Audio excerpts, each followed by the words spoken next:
Judges, chapter 11. Now Jephthah the Gileadite was a mighty warrior, but he was the son of a prostitute. Gilead was the father of Jephthah. And Gilead's wife also bore him sons. And when his wife's sons grew up, they drove Jephthah out, and said to him, You shall not have an inheritance in our father's house, for you are the son of another woman. Then Jephthah fled from his brothers, and lived in the land of Tob. And worthless fellows collected around Jephthah, and went out with him. After a time the Ammonites made war against Israel. And when the Ammonites made war against Israel, the elders of Gilead went to bring Jephthah from the land of Tob. And they said to Jephthah, Come and be our leader, that we may fight against the Ammonites. But Jephthah said to the elders of Gilead, Did you not hate me and drive me out of my father's house? Why have you come to me now when you are in distress? And the elders of Gilead said to Jephthah, That is why we have turned to you now, that you may go with us and fight against the Ammonites, and be our head over all the inhabitants of Gilead. Jephthah said to the elders of Gilead, If you bring me home again to fight against the Ammonites, and the Lord gives them over to me, I will be your head. And the elders of Gilead said to Jephthah, The Lord will be witness between us, if we do not do as you say. So Jephthah went with the elders of Gilead, and the people made him head and leader over them. And Jephthah spoke all his words before the Lord at Mizpah. Then Jephthah sent messengers to the king of the Ammonites, and said, What do you have against me, that you have come to me to fight against my land? And the king of the Ammonites answered the messengers of Jephthah, Because Israel on coming up from Egypt took away my land, from the Arnon to the Jabbok, and to the Jordan. Now therefore restore it peaceably. Jephthah again sent messengers to the king of the Ammonites, and said to him, Thus says Jephthah, Israel did not take away the land of Moab, or the land of the Ammonites. But when they came up from Egypt, Israel went through the wilderness to the Red Sea, and came to Kadesh. Israel then sent messengers to the king of Edom, saying, Please let us pass through your land. But the king of Edom would not listen, and they sent also to the king of Moab, but he would not consent. So Israel remained at Kadesh. Then they journeyed through the wilderness, and went around the land of Edom, and the land of Moab, and arrived on the east side of the land of Moab, and camped on the other side of the Arnon. But they did not enter the territory of Moab, for the Arnon was the boundary of Moab. Israel then sent messengers to Sihon, king of the Amorites, king of Heshbon. And Israel said to him, Please let us pass through your land to our country. But Sihon did not trust Israel to pass through his territory. So Sihon gathered all his people together, and encamped at Jahaz, and fought with Israel.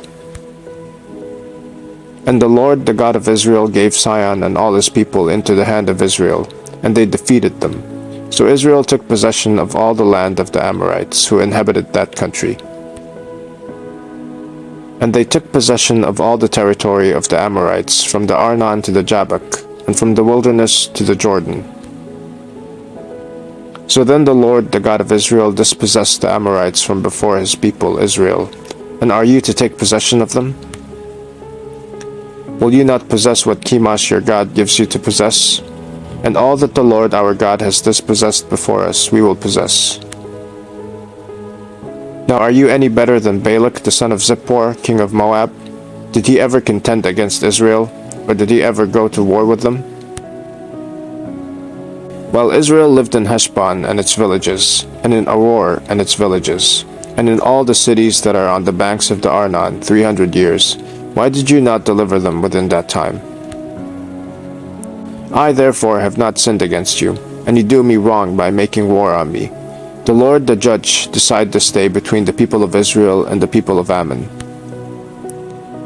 But the king of the Ammonites did not listen to the words of Jephthah that he sent to him. Then the Spirit of the Lord was upon Jephthah, and he passed through Gilead and Manasseh, and passed on to Mizpah of Gilead, and from Mizpah of Gilead he passed on to the Ammonites.